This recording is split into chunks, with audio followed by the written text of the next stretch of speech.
Ang pagkaalam ko, ang merong dine-in lang is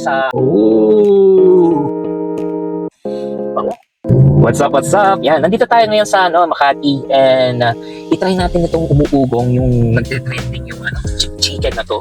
Ano ba talaga meron sa kanya? Bakit siya pinipilahan? Ano ba talaga ang sarap na ibibigay or idinudulot nito para sa panlasa ng mga Pinoy? So tara, puntahan natin at i-check natin siya.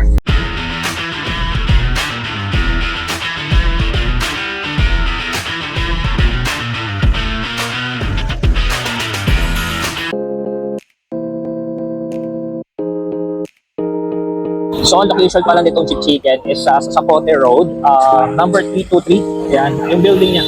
3231 pala siya. 3231 Sapote Road, Makati. Malapit siya sa Ayala Circuit.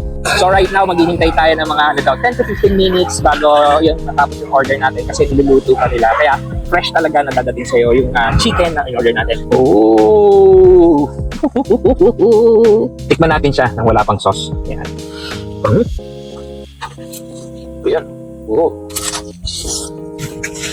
Kaya pala siya nagte-trending kasi masarap po yung lasa niya.